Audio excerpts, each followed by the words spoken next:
Frères et sœurs en Jésus-Christ, que la paix et la grâce de Dieu vous soient. La méditation d'aujourd'hui est la vraie bénédiction. La vraie bénédiction, tel est le titre de notre méditation d'aujourd'hui. Et cette inspiration nous est parvenue lors de la demande que David avait faite lors où il fut roi. Et dans les annales du livre des Chroniques, on a mentionné une phrase si tangible, efficace, qui marque le temps et l'espace. Et cette phrase apparemment très courte, mais très profonde, dit-il à la conclusion du verset, à la conclusion du chapitre 17 au verset 27, dit-il, « Veuille donc bénir la maison de ton serviteur, afin qu'elle subsiste à toujours devant toi, car ce que tu bénis, ô Éternel, est béni pour l'éternité. » Et cette phrase a traversé les âges, et c'est avec tremblement que nous voyons certaines gens jusqu'à cette heure s'expriment de cette manière, ne sachant la profondeur du mot bénédiction. Souvent, il y a des gens qui disent qu'ils sont bénis, mais au fond, ils ne le sont pas. De même, il y en a qui disent qu'ils ne sont pas bénis, et pourtant, ils sont pleinement bénis. Parce que la bénédiction a caché tellement de concepts, il y a tellement de formes et de structures à prendre, à concevoir dans le mot concept et dans le mot de la bénédiction. Petit Robert Larousse étant dictionnariste, ont pris du temps, non en vertu de la langue grecque ou hébraïque, pour trouver la définition exacte du mot. Mais il arrive quand même à nous faire comprendre que le mot bénédiction n'est autre que grâce et faveur accordée par Dieu, être heureux et favoriser et féliciter. En d'autres termes, c'est une faveur que Dieu accorde à quelqu'un. Ainsi, pour comprendre et saisir la vraie bénédiction, cela veut dire qu'il y a tant de bénédictions, il y a toute une multiplicité de bénédictions, mais de toutes ces bénédictions, laquelle est vraie? Et c'est la question que nous devons nous poser ce matin. Ainsi, parlant de bénédiction, la première fois que la Bible rédige ou encore exprime de la manière suivante, c'est que nous voyons dans Genèse chapitre 12, au 2e verset, et c'est Dieu qui parla à son serviteur Abraham, dit-il, « Je ferai de toi une grande nation, et je te bénirai, je rendrai ton nom grand, et tu seras une source de bénédiction. » Dans cette bénédiction que Dieu formula à l'endroit de son serviteur Abraham, il n'y avait pas de maison, il n'y avait pas de diplôme, il n'y avait même pas de trésor. Alors, dit-il, je te bénirai, je rendrai ton nom grand, et tu seras une source de bénédiction. Alors, d'ici là, nous voyons que la bénédiction n'a rien à voir avec les richesses de la terre. Et pourtant, Dieu a fait de cet Abraham une source de bénédiction, au point que Haïti est béni à travers Jésus-Christ. Alors nous voyons que la bénédiction n'a rien à voir avec ce que nous possédons. Il suffit seulement et seulement que Dieu entre et pénètre cette bénédiction. La Bible continue à faire trajectoire, à expliquer le mot bénédiction encore dans ces différents concepts. Nous voyons qu'il y a la bénédiction générale de Dieu. Tout ce qui respire sur la terre est béni par Dieu. C'est Dieu qui détient dans sa main le souffle de chaque humain. Qu'il soit noir ou blanc, son souffle est entre les mains de Dieu. Alors, que vous soyez riche, vous ne pouvez pas augmenter une coudée à votre vie aussi longtemps que Dieu ne décide pas. Et cette bénédiction générale, Dieu ne fait exception de personne. Dieu donne au sein de la terre une sorte de bénédiction que toutes les races humaines ne se nourrissent pas. En d'autres termes, chaque 90 jours, dans le sein de la terre, nous tirons la patate et les fruits de la terre et j'en passe. Dieu n'a jamais changé. Il reste et demeure le même. Il le fait pour tous les pays du monde. Et il n'y a pas un endroit sur la terre où il n'y a pas d'eau. Il n'y a pas un pays, pauvre qu'il soit, qu'il n'y a pas le soleil. Il n'y a pas un endroit où les étoiles ne scintillent pas au soir. Dieu donne à la terre tout ce qu'il veut et ce qu'il donne à la terre est resté éphémère, permanent et toujours. Par conséquent, il y a la bénédiction permanente et générale de Dieu. Alors, le serviteur de Dieu, dans Lamentation, chapitre 3, au verset 22 et 23, dit-il ici, « Les bontés de l'Éternel ne sont pas épuisées, ses compassions ne sont pas à leur terme, elles se renouvellent chaque matin. » Et il finit comme suit, « Oh, que ta fidélité est grande !» Cela veut dire que Dieu constamment visite la terre et chaque jour. Chaque matin, il est là. Il a la rosée qui s'implore. Dieu présente et Dieu visite la terre constamment des siècles et des siècles. Dieu n'a jamais laissé la terre. Oh, les bontés de l'Éternel ne sont pas épuisées. Il fait couler les rivières jusqu'à l'embouchure. Et jusqu'à cette heure où nous parlons, l'eau coule abondamment à travers toute la terre. Oh, que ta fidélité est grande. Et Dieu en Jésus-Christ, lors de son passage sur la terre, nous fait comprendre que Dieu, dans sa bénédiction, ne fait exception de personne. Puisque dans Matthieu chapitre 5, verset 45, c'est Jésus-Christ lui-même qui dit, « Car Dieu fait lever son soleil sur les méchants et sur les bons. Et il fait pleuvoir sur les justes et sur les injustes. Même ceux qui n'adorent pas Dieu, Dieu les convoit de rien. Dieu les donne abondamment. » La bénédiction générale de Dieu. Ainsi, Dieu est le seul qui peut bénir. Et quand il bénit à grande hygiène. Des fois, nous voyons des hommes et des femmes qui, d'après nous, ne représentent rien. Nous voyons en eux qu'il n'y a pas de futur. Et cependant, c'est parce que Dieu ne décide pas encore. Quand il sera accordé à cette personne une bénédiction, il n'y a rien au monde que vous pouvez faire pour arrêter cette bénédiction que Dieu décide de faire dans cette personne. Et voilà pourquoi il dit de la poussière.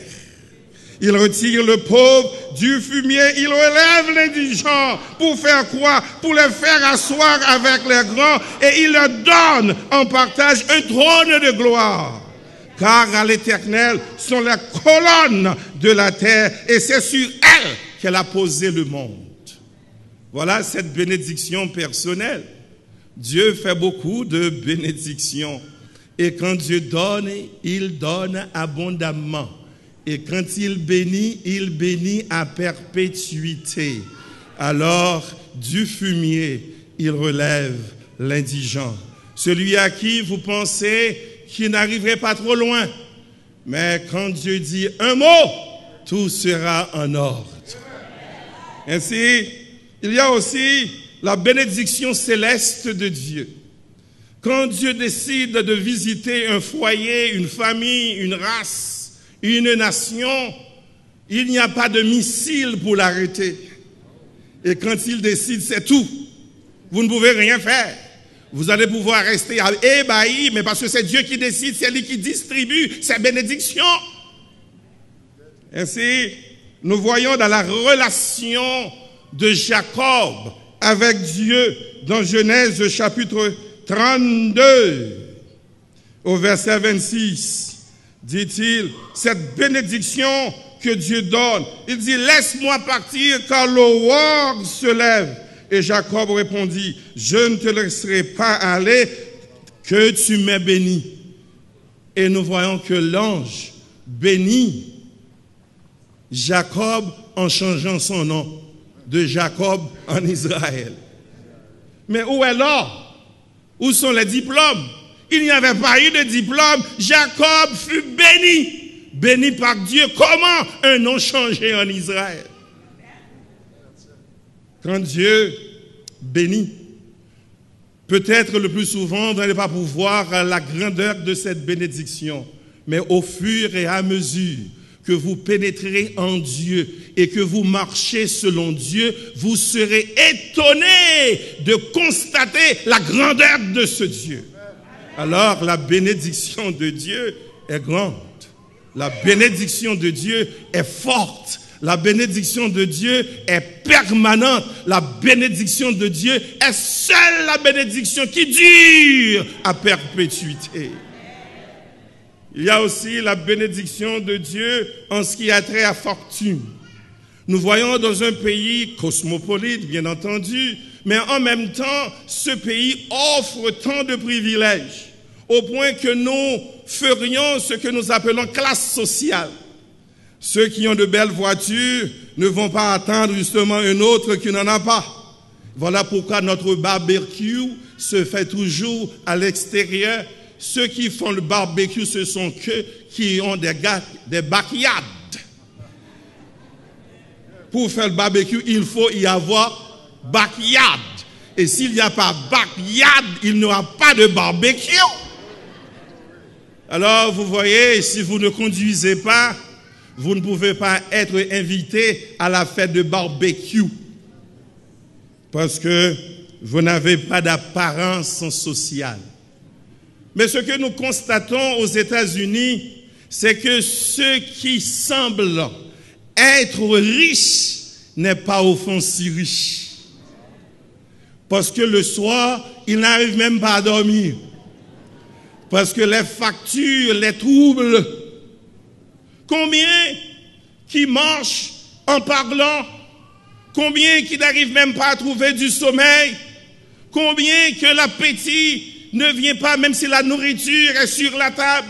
Combien qui ouvrent le réfrigérateur, qui voient toutes sortes de jus, qui n'arrivent même pas à avaler une gorgée? Combien? Combien qui ont deux maisons et qui n'arrivent même pas à joindre les deux bouts? Combien? Nous sommes ainsi énormes dans ce pays en cherchant à garder la façade. Mais au fond, nous ne sommes pas bénis. C'est l'apparence qui dit que nous sommes bénis, mais nous ne sommes pas. Voilà pourquoi nos funérailles sont le plus souvent à la conquête de plusieurs gens pour collecter, parce que nous avons une apparence riche, mais au fond, nous ne sommes pas. Voilà pourquoi le serviteur de Dieu dit bien, c'est la bénédiction de l'Éternel qui enrichit. Voilà pourquoi que si Dieu me donne un travail de 10 $ par heure, je reste dans la dictée, dans la lignée de Jésus-Christ, mes 400 $ vont me permettre de vivre bien. Parce que je ne vais pas dormir avec un œil ouvert et l'autre fermé, parce que c'est la bénédiction de l'Éternel qui enrichit. Et ces sous qu'il me donne, il me le donne à volonté, et je suis resté sous la tutelle de Dieu. Je dormirai, je marcherai avec fervent, parce que Dieu est là. Mes 400 $ sont contrôlés et mesurés. Voilà pourquoi je ne peux pas être malade ni tomber malade, parce que Dieu prend soin de moi avec mes 400 $. Il sait que je ne peux pas prendre une assurance pour 80 $ par semaine. Il le sait. Par conséquent, il s'arrange lui-même dans le ciel. pour me faire justement être à l'aise avec le maïs le matin et le dire au poids dans l'après-midi. Je ne cherche pas lasagne parce que c'est trop cher. Parce que c'est la bénédiction de l'Éternel qui enrichit. Et il dit bien, elle ne fait suivre d'aucun chagrin. Quand c'est Dieu qui bénit financièrement, il le fait bien. Voilà pourquoi ce que vous possédez au nom de Dieu, vous n'allez pas pouvoir les perdre. Parce que c'est avec la sueur et la bénédiction d'en haut que vous gagnez ce que vous voyez. Ce n'est pas le fruit du procès, mais c'est de Dieu. Tout ce que j'ai vient de Dieu. Si vous passez avec votre voiture, cela ne m'étonne pas, parce que mes 2 vitiolos sont là.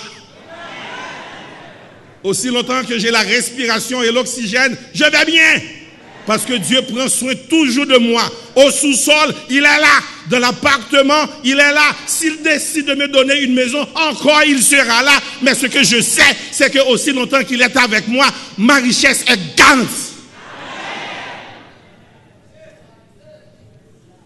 Ce sont en quelque sorte les différents types de bénédictions que les hommes puissent acquérir.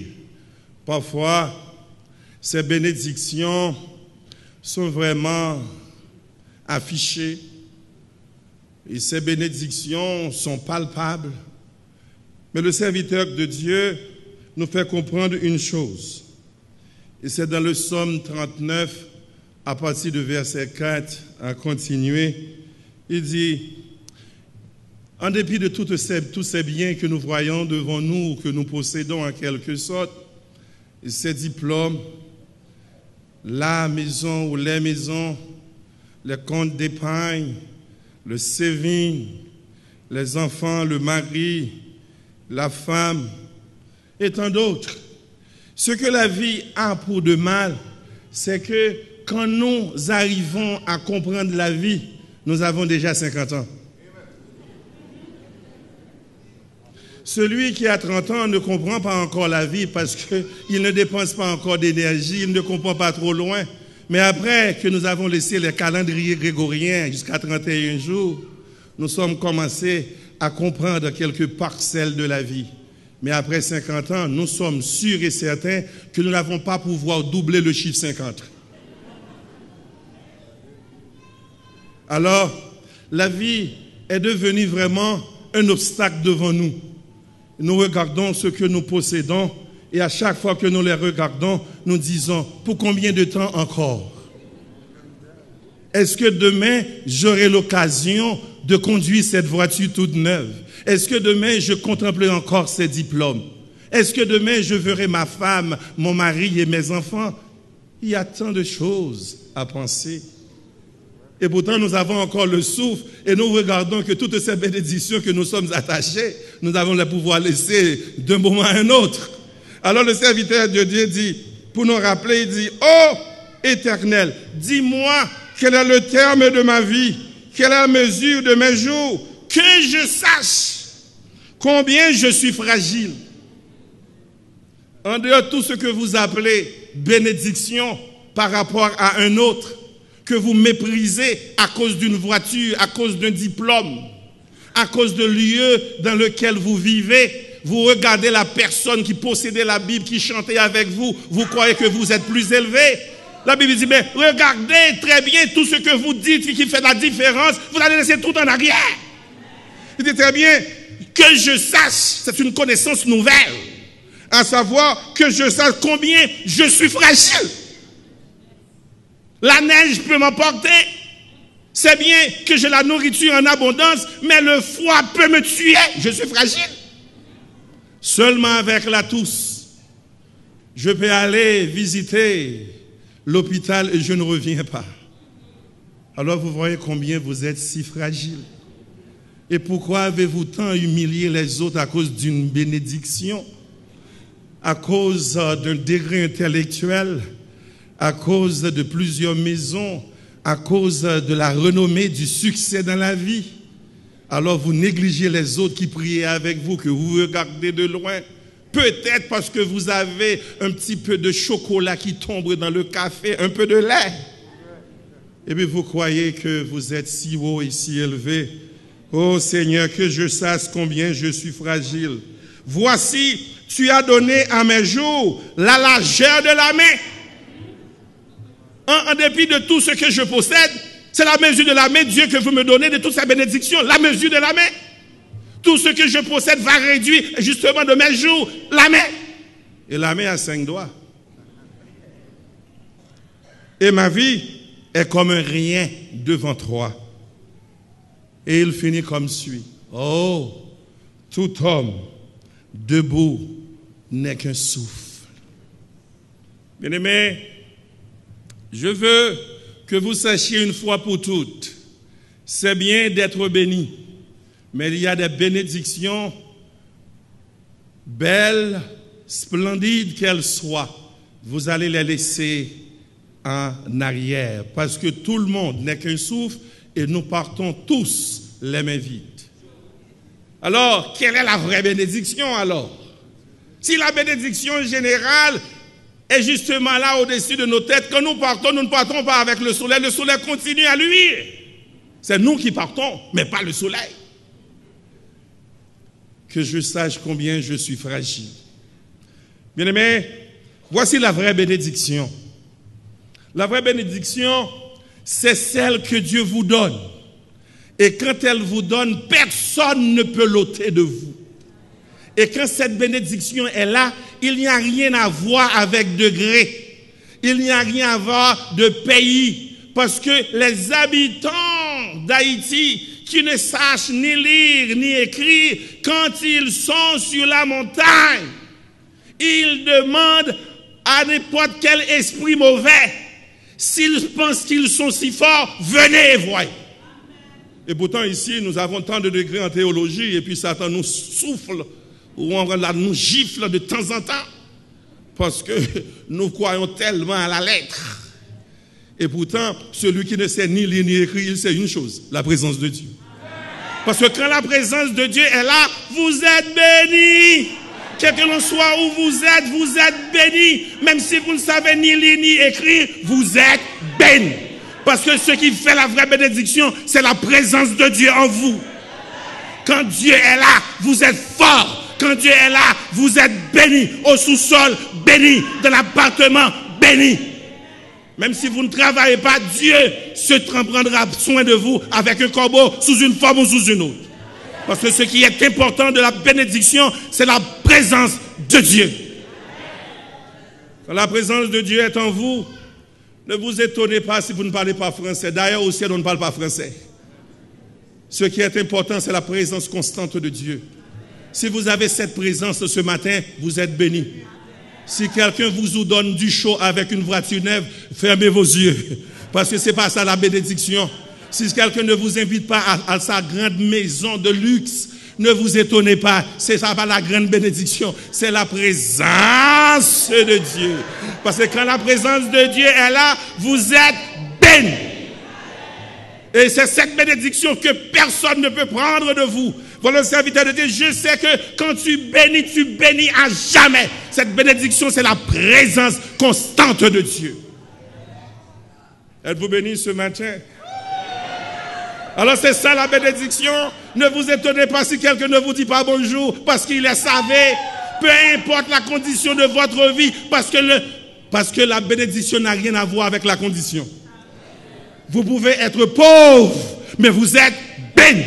Vous êtes peut-être analphabète, mais vous êtes béni. Vous pouvez vivre au sous-sol, mais vous êtes béni. Parce que la bénédiction, ce n'est pas ce que vous possédez, mais c'est ce que vous avez. La présence de Dieu. C'est ça, la vraie bénédiction. La Bible aussi explique la vraie bénédiction dans ce sens de la présence de Dieu. Nous voyons dans Job chapitre 19 au verset 26, parce que quand Dieu vit au-dedans de vous, vous êtes bénis, quelle que soit la condition de la vie, quelle que soit la tournure, quelle que soit la détresse, vous êtes forts. C'est ça la bénédiction. Et nous voyons au milieu de la tragédie, le serviteur de Dieu, sa présence lui permet non seulement de résister, mais de se tenir ferme devant tout ce qu'il endure. Et il dit bien, je sais, c'est la confirmation, c'est l'assurance, c'est l'affirmation. Il dit, je sais quoi? Que mon Rédempteur est vivant. Comment le sait-il? Parce qu'il est en lui. Ce n'est pas à partir de ce qu'il voit, il est dans la misère, dans la pauvreté, l'ulcère est sur son corps. C'est quelqu'un qui souffre.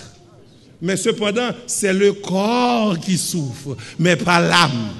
Aussi longtemps que la présence de Dieu est en vous, vous êtes bénis dans la souffrance, vous êtes bénis dans le cancer, vous êtes bénis quelle que soit la situation. L'enfant laisse la maison, vous êtes bénis. Tout le monde ne vous dit pas bonjour, vous êtes restés encore bénis parce que la présence de Dieu est là. Et vous pouvez dire, je sais. Je n'ai plus de maison, je sais. Le patron m'envoie chez moi, je sais. Il n'y a plus de voiture, je sais. Quoi? Mon Rédempteur est vivant. Et il dit bien, je sais que mon Rédempteur est vivant et qu'il se lèvera le dernier jour sur la terre. Quand ma peau sera détruite, il se lèvera. Quand je n'aurai plus de chair, quoi? Je verrai Dieu. La présence est là. C'est ça, la vraie bénédiction. Et l'apôtre Paul le dit encore sous d'autres formes. Dans Galates, le chapitre 2, verset 20, il dit, après avoir reçu en lui-même la présence de Dieu au Saint-Esprit, il dit, j'ai été crucifié avec Christ. Si je vis, ce n'est plus moi qui vis, c'est Christ qui vit en moi. Comment Dieu peut vivre en vous? C'est parce que sa présence est là, en Dieu premièrement, et au Saint-Esprit et en Jésus-Christ. Voilà pourquoi quand vous avez la présence de Dieu, vous avez les trois forces célestes. Le Père, le Fils et le Saint-Esprit. Si je vis, ce n'est plus moi qui vis. Si vous voyez ma misère, séchez vos larmes. Si je vis, ce n'est plus moi qui vis, c'est Christ qui vit en moi. Si vous voyez que je ne perds pas la tête, c'est pas que je ne veux pas, c'est pas que la folie n'est pas là, mais il y a quelque chose en moi qui est plus fort que moi, c'est sa présence de Dieu. Je suis encore resté béni. Si je vis, ce n'est plus moi qui vis, c'est Christ qui vit en moi. Les merveilles que vous voyez en moi, ce n'est pas moi, mais c'est Christ qui vit en moi. La vraie bénédiction, c'est la présence de Dieu. Deuxième phase, pour comprendre la vraie bénédiction, que le plus souvent nous confondons avec quelques heures de bonheur. Quand vous vivez bien aux États-Unis, ce pays de manufacture de bordereau, même si vous payez une maison cash, il y a encore le taxe. Et s'il n'y a pas de taxe, vous n'aurez pas de maison. Et même si vous achetez une voiture, vous ne pouvez pas rouler la voiture dans les rues parce que vous devez passer à MVP pour faire quoi? L'enregistrement. Il faut mettre l'assurance. Il y a tant de choses que vous possédez, mais au fond, vous ne le possédez pas. La vraie bénédiction, en deuxième phase, c'est que quand vous vous jouissez de certains moments ou encore de bons moments, bonnes heures, cela ne garantit pas tellement, parce que tôt ou tard, toutes ces choses que vous avez vont être épuisées. Une belle voiture ne reste pas plus que 5 ans. De même que l'angine augmente avec le milléage, de même aussi vos corps vont être jour après jour périmés et plissés. Voilà pourquoi vous devez chercher à avoir la vraie bénédiction. Il y a des gens, si vous visitez leur maison, il vous faut enlever vos chaussures. Parce que ce qu'ils ont sur terre est tellement de grande valeur. Vous devez enlever tout ce que vous avez au pied pour marcher sur le tapis rouge. Vous voyez comment les hommes parlent de bénédiction. Et cependant, celui qui est béni et béni à jamais, c'est celui qui avait ou reçu Jésus-Christ. Si vous n'avez pas Jésus-Christ, vous n'êtes pas béni. Celui qui est béni, c'est celui qui a Jésus-Christ comme sauveur. Bien-aimés, regardez bien le tableau. Un Dieu qui a tout créé. Un Dieu qui a donné le mouvement et l'être. Un Dieu qui se fait supérieur, qui est au-dessus des anges, est venu sur la terre. Se donner pour qui? Pour tout le monde. Malfaiteur, oui. Prostitué, oui. Chambouretier, entre guillemets, oui. Toutes sortes de catégories d'espèces humaines. Il est mort. Et après qu'il fut mort, il déclara que quiconque croit en lui ne périsse point. Aïe, aïe, aïe, voici la vérité. Vous n'avez plus de programme pour l'enfer. Parce qu'il a payé. Lavé dans le sang. Justifié par l'agneau. Libéré par l'agneau. Voilà la bénédiction, frère. Si le Satan, le diable ne peut vous amarrer au coin, vous êtes béni. Si vous ne participez plus dans la cérémonie vaudouesque, vous êtes béni. Combien d'hommes riches qui passent leur nuit aux pieds blancs sous les tonnelles? Combien de philosophes, d'intellectuels raffinés qui n'arrivent pas encore à comprendre et saisir ce Dieu? Si vous avez ce Dieu aujourd'hui, vous êtes béni. Voilà la vraie bénédiction. Si vous avez Jésus-Christ, vous êtes béni. Le reste, ne la comptez pas. S'il vient, c'est bien. Mais ce qui est important ce matin, c'est que vous avez Jésus-Christ. Si vous avez Jésus-Christ, vous êtes béni. Voilà pourquoi Jésus-Christ dit bien, dans Jean chapitre 10 au verset 28, il dit que je leur donne la vie éternelle. Vous voyez, avec le degré, vous allez pouvoir les laisser en arrière quand vous tombez au sein de la terre. Il dit, je leur donne la vie éternelle et elles ne périront jamais. Et personne ne les ravira de ma main. Voilà une bénédiction. Satan, vous ne pouvez jamais plus davantage faire de moi ton esclave. Béni. Je ne participerai plus dans les nightclubs. Béni. Je ne boirai plus l'alcool. Béni. Je n'aurai plus de femmes. Béni. Je n'aurai plus d'hommes. Béni. Je ne parlerai mal jamais contre les autres. Béni. Parce que j'ai été lavé dans le sang de l'agneau. Béni. Si vous avez ce Jésus-Christ ce matin, vous êtes béni. N'allez pas chercher pourquoi, après 20 ans aux États-Unis, vous n'avez jamais eu un diplôme. Ne cherchez pas à savoir pourquoi vous vivez encore dans un appartement. Ce n'est pas ça la bénédiction. Si Dieu veut changer votre vie financièrement, ça c'est son affaire.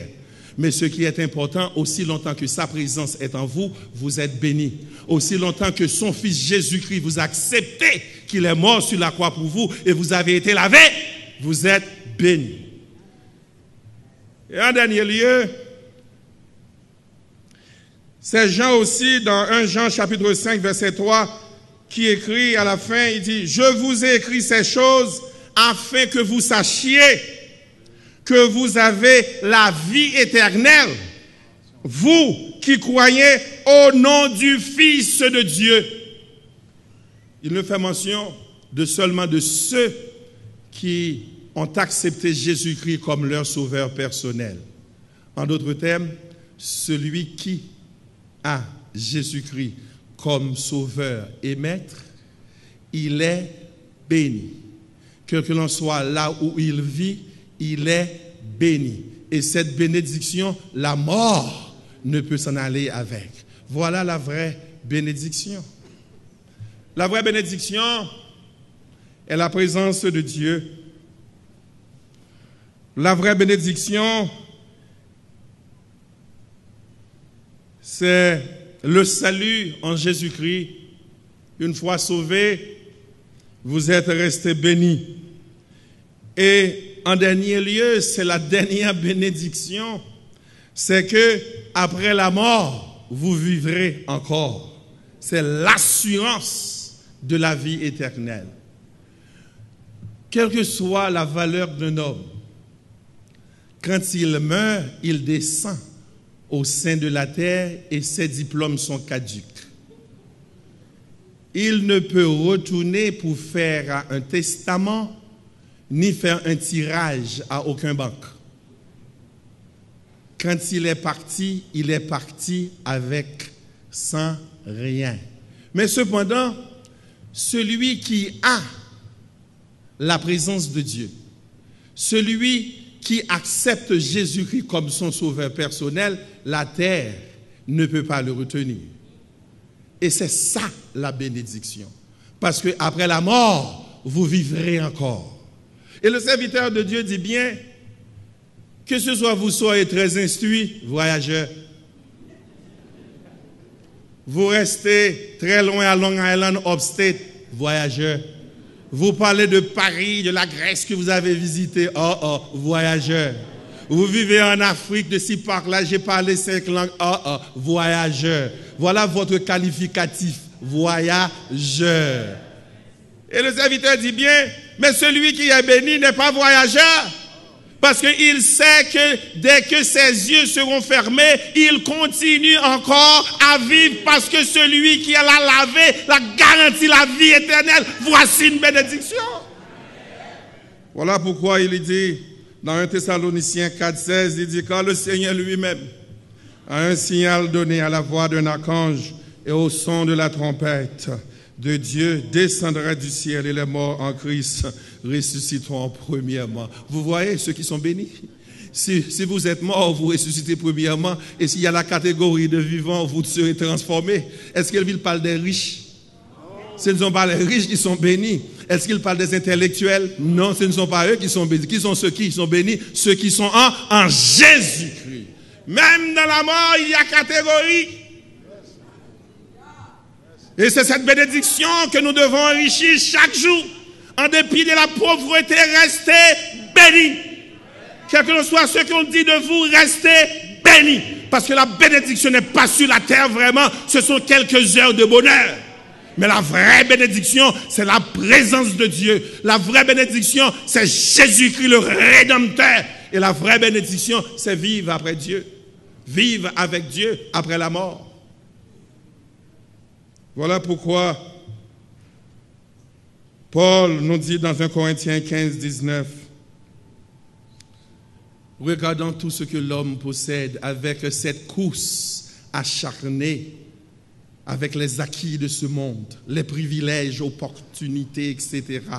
Il dit, si dans cette vie, si c'est dans cette vie seulement que nous espérons en Christ, nous sommes les plus malheureux de tous les hommes. Heureusement, nous avons une cité. Aïe, aïe, aïe.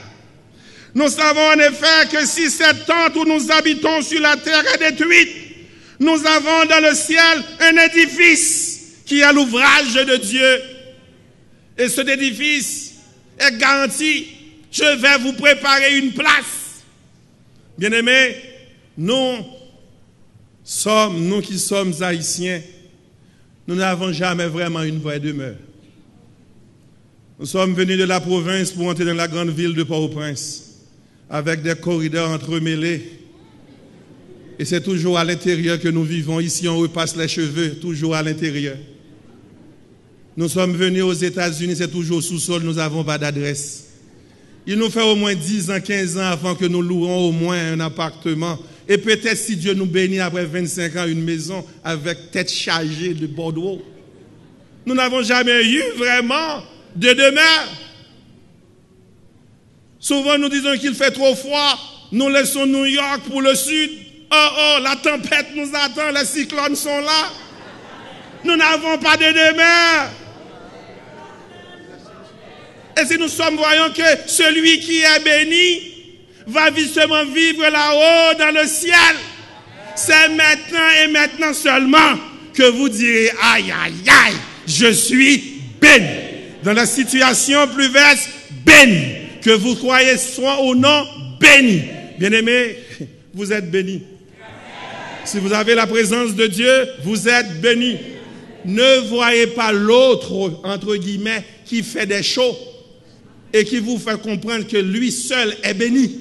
Non, la vraie bénédiction, c'est la présence de Dieu. Dans le malheur, il est là. Dans la calamité, il est là. Et la deuxième, c'est Jésus-Christ.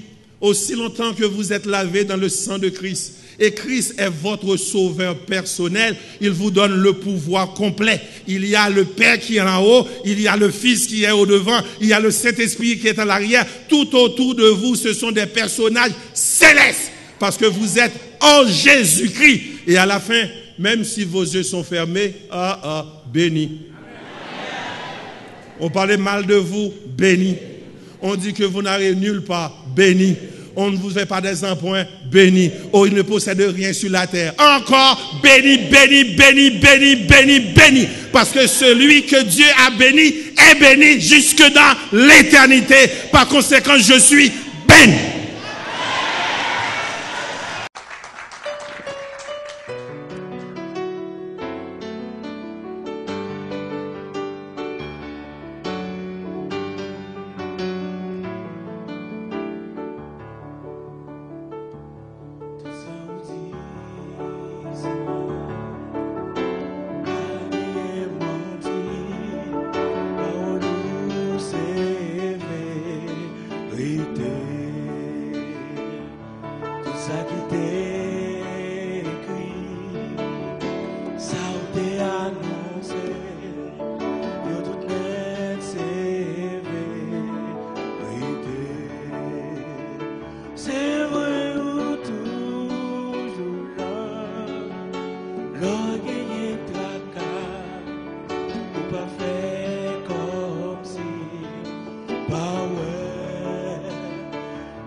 Ça fonce